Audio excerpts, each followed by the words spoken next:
Part 2. అతని గురించి తను ఇంతగా ఆలోచించటం ఏంటి? తను కావాలనుకుంటే ఆ మాత్రం మగవాడే దొరకడా? అంత పట్టి పట్టనట్టు ఉండేవాడిని తను అహర్నిశలు తలుచుకోవడం ఏంటి? ఎన్నిసార్లు అతని పేరును కూడా ఉచ్చరించకూడదు అనుకుంది. అయినా తన మనసు మాత్రం అతని నామాన్ని జపిస్తుంది. తన కళ్ళల్లో అతని రూపమే మెదులుతుంది. అతను అంత దూరంలో కనిపించగానే తన మనసులో ఏదో మధురమైన ఆలాపనతో పాటు గుండె కూడా ఆగిపోయినట్టు అనిపిస్తుంది. అతను తనను పట్టించుకోకుండా వెళ్ళగానే గుండెల్లో ఏదో గుబులు. అక్కడ నిల్చోవాలనిపించదు. ఎక్కడా నిల్చోవాలనిపించదు. ఎక్కడికో పరుగులు తీయాలనిపిస్తుంది. ఎందుకు? తను గౌతమ్ను ప్రేమిస్తున్నది. ప్రేమలో ఇంత బాధ, ఇంత ఆనందం ఉన్నాయా? ఏ రేణు, ఏమిటా పగలే కలలు కంటున్నావు? ఎవరా రాజకుమారుడు? ఇంకెవరు? గౌతమ్. గౌతమ్ పేరు వినిపించగానే తుల్లిపడింది. ఆలోచన నుంచి బయటపడింది. చుట్టూ కలియ చూసింది. ఇలా కలలు కంటూ పెద్ద పెద్ద నిట్టూర్పులు విడవకపోతే ఆ రాజకుమారుడితో చెప్పేయరాదు? రేణుక సుగంధికేసి బిక్కుబిక్కుమంటూ చూసింది. అదేమిటి అలా చూస్తావు? నాకు ఎలా తెలిసిపోయిందనా అన్నది సుగంధి. రేణుకకు ఏం మాట్లాడాలో బోధపడలేదు. ఎలా చెప్తుందే? ఆయనగారేమో శుద్ధ బుద్ధావతారం అన్నది సుధ. మన భారతదేశం కర్మభూమి. ప్రయత్నించు, అతన్ని నీ వైపు చూసేలా చేయి అన్నది వాణి. ఏ చూపులు లేకుండానే ఇంత పెద్ద పెద్ద నిట్టూర్పులు తీస్తుందనుకుంటున్నారా అన్నది సుధ. ఏమిటే మీ గోలా అన్నది రేణుక బిక్కమొహం పెట్టి. ఆ ఋషి పుంగవుణ్ణి ఆకర్షించే ఉపాయం చెప్పనా? చెప్పవే త్వరగా అన్నది వాణి. మధ్యలో నీకెందుకే అంత తొందర అన్నది మీనాక్షి. పాపం దానికి నోట్లో నాలుక లేదే. ఇద్దరూ ఇద్దరే. మనమన్నా కలిసి సహాయం చేద్దామని. అయితే చెప్పనా? నేను వెళ్ళిపోతా మీరిట్లా వాగితే అంటూ రేణుక లేచి నుంచుంది. కూర్చోవే, నీకు సహాయం చేద్దామని మేము చూస్తుంటే. ఎందుకు అంత కోపం అన్నది సుగంధి. కోపం కాదు, నటన సుధా అన్నది. అందరూ సుధాకేసి చూశారు.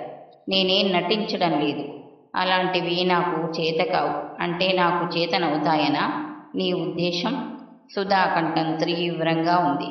సుధా, మరీ అంత ఇదిగా మాట్లాడకు. ఇప్పుడు రేణుక నిన్నేమన్నదని?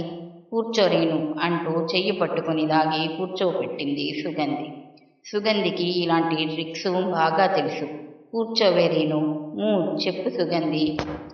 అదిగో అలా పిలిస్తే వీపు చిట్ల కొడతానని చెప్పాను, గుర్తుందా? అబ్బబ్బా, అసలు సంగతి చేల్చండే.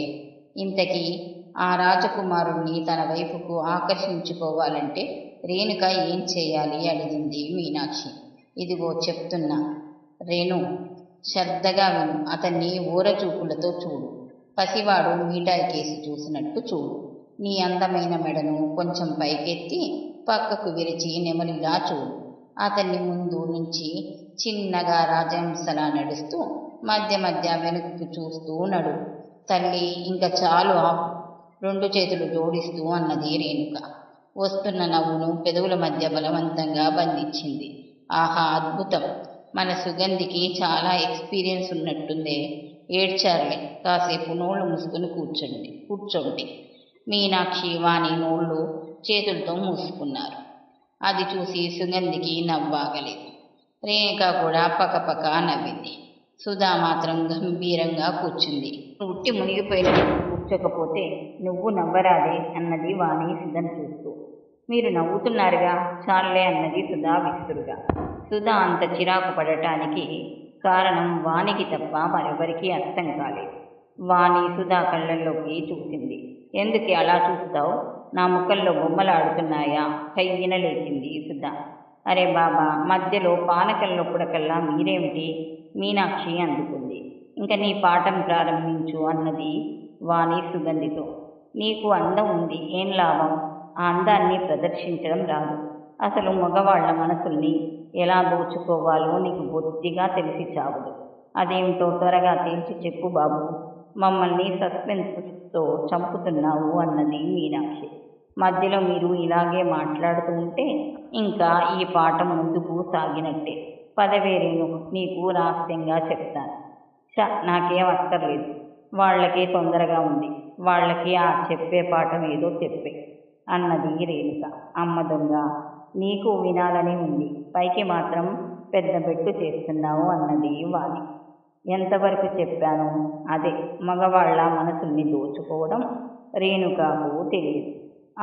అదే సరదాగా అతడు కనిపించగానే చిరునవ్వులు కురిపించాలి, పత్తికాయలు పగిలినట్టు చిరుగజ్జలు మోగినట్టు. అంతేగాని వానలో తడిసి బిగిసిపోయిన నులక మంచంలా ఉంటే ఏ మగవాడు దగ్గరకు వస్తాడే?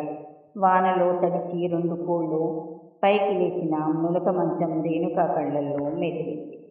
పగలబడి నమ్మసాగింది. మిగతా ఇద్దరూ ఆమెతో శృతి కలిపారు. వానలో తడిసి బిగుసుకుపోయిన మంచం. పొట్ట చేత్తో పట్టుకొని నవ్వలేక నవ్వుతుంది వాణి. స్టాప్ అన్నది సుగంధి. పోవే నువ్వు మరీను. రేణుక సుగంధిని మోచేత్తో పొడిచింది. నేనెక్కడికి పోతాను?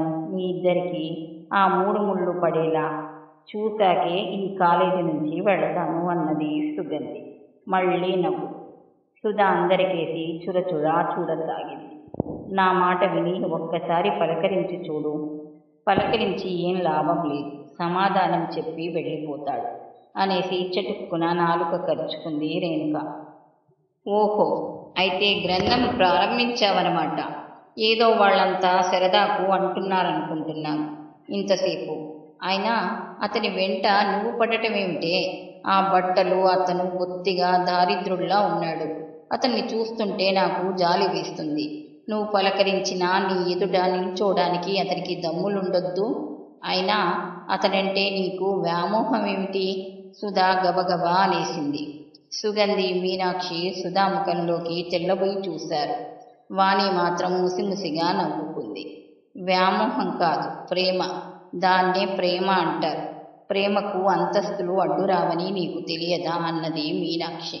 అందుకే ప్రేమకు కళ్ళు లేవంటారు అన్నది వాణి. కళ్ళే కాదు, బుర్ర కూడా లేదు అన్నది సుధా. ఇంకా ఆపండే తల్లి, మీకు నమస్కారం విసుగ్గా అన్నది రేణుక. సుధా మాటలు రేణుకకు ములుకుల్లా గుచ్చుకుంటున్నాయి. రేణు, నేను చెప్పినట్టు చెయ్యవే అన్నది వాణి. ఓహో, అయితే నీకు ప్రేమ పాఠాలు చెప్పడం వచ్చనమాట అన్నది మీనాక్షి. ఆ సుగంధి కంటే బాగా చెప్పగలను. అయితే చెప్పు అన్నది సుగంధి.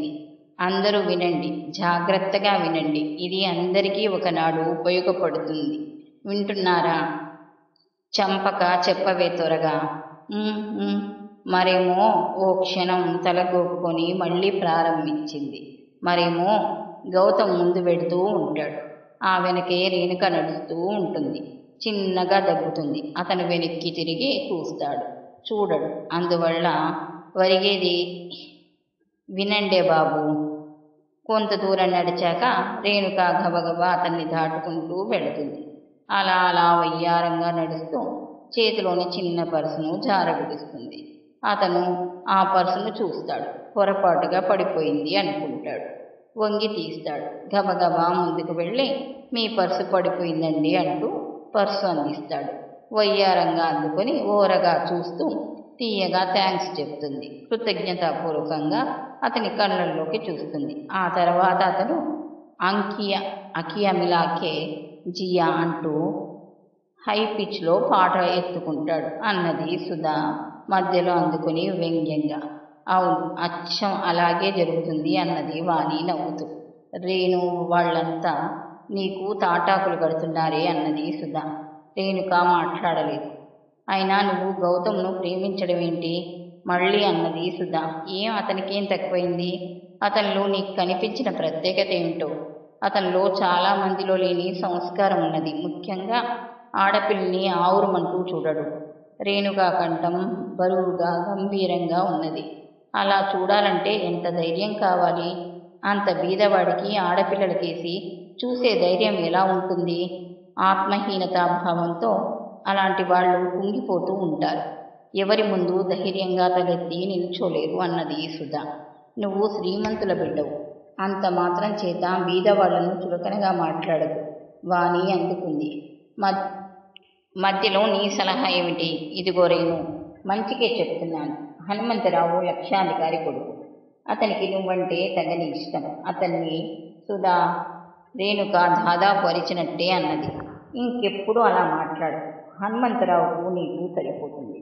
నేను బీదదాన్ని అంటూ చివున లేచి కసిగా బయటికి నడిచింది.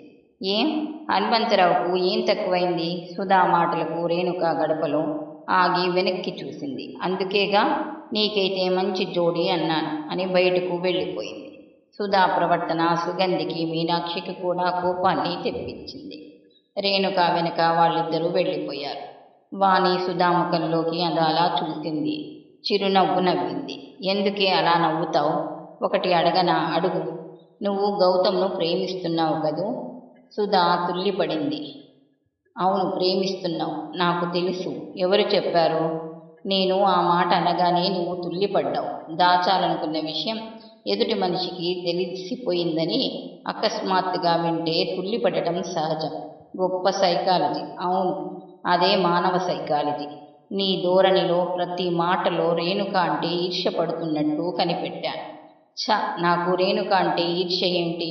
గౌతముని, ఆ అష్టదరిద్రుణ్ణి నేను ప్రేమించడం ఏంటి? బుకాయించకు. నువ్వు రేణుకాను చూసి ఈర్ష్యపడుతున్నావు. రేణుక నీకంటే అందమైంది. గౌతమ్కు రేణుక అంటే ఇష్టమని నువ్వే నాతో ఒకసారి అన్నావు. ఆడపిల్లల్ని కన్నెత్తి కూడా చూడనివాడు రేణుకను చూసి చూడనట్టే కనిపిస్తూ ఆమె ప్రతి కదలికను గమనిస్తాడని చెప్పావు. ఆ విషయం రేణుక కంటే నీకే ఎక్కువ తెలుసు. అంటే నువ్వు గౌతమ్ను గమనిస్తున్నావన్నమాటేగా. పిచ్చి మాటలు మాట్లాడకు. నేను కావాలనుకోవాలే గాని ఆ గౌతమ్ లాంటి వాళ్లను 100 మందిని చుట్టూ తిప్పుకోగలను. గౌతమ్ లాంటి వాళ్లను తిప్పుకోగలవేమో గాని గౌతమ్ను మాత్రం తిప్పుకోలేవు. సుధా ముఖము రోషంతో ఎర్రబడింది. అలాగా? అయితే చూడు, గౌతమ్ను నా చుట్టూ తిప్పుకుంటాను. పిచ్చివాడిలా నా చుట్టూ ప్రదక్షిణలు చేస్తాడు. అసంభవం. సంభవమైతే అలా ఎన్నటికీ జరగదు. షరతు ఏమిటి? మధ్య నేను షరతు పెట్టడం ఏమిటి? పద, క్లాసుకు టైం అయింది అంటూ లేచింది వాణి. సుధా పెద్ద అందమైంది కాదు, వయసులో ఉన్నది. కట్టు బొట్టులో చాలా శ్రద్ధ చూపుతుంది. ఆకర్షణీయంగా కనిపిస్తుంది. శ్రీమంతుల బిడ్డ. తల్లిదండ్రులకు ఏకైక సంతానం. డాక్టరీ కూడా హోదాకి సరదాకు చదువుతున్నది. ఆమెకు యువకుల్ని ఆకర్షించి ఆ తర్వాత దూరంగా ఉండి వాళ్ళు బాధపడుతుంటే చూడటం సరదా. ఆమె 3వ సంవత్సరం చదువుతున్నప్పుడు రఘు అనే యువకుడు ఆత్మహత్య చేసుకున్నాడు. అందుకు కారణం సుధేనని చాలామందికి అనుమానం. తను కావాలనుకుంటే తిరస్కరించే యువకుడు ఉండడని ఆమె విశ్వాసం. గౌతమ్ మీద ఆమె దృష్టి ఇటీవలే పడింది. అది గౌతమ్ రేణుకను ప్రేమిస్తున్నాడని అనుమానం వచ్చిన తర్వాతని. అతను తనను నిర్లక్ష్యం చెయ్యడం సుధాలో పట్టుదలను పెంచింది. వాణి వెళ్ళిపోయింది. సుధా క్లాస్కు వెళ్ళలేదు. ఆలోచిస్తూ కూర్చుంది. గౌతమ్ తను ఆకర్షించేదెలా? అష్టదరిద్రుడు. తనలాంటి బంగారు పిచ్చుక కోరితే తిరస్కరించగలడా?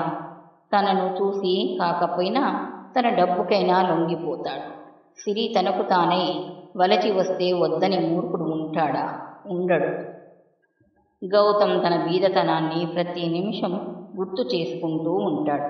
అతనిలో ఆత్మహీనతాభావం ఉంది. అందుకే అంత ముభావంగా ఎవ్వరితోనూ కలవకుండా ఉంటాడు. అలాంటి వాడిని డబ్బు ఎరచూపి వశం చేసుకోవడం ఏమంత కష్టమైన కార్యం కాదు.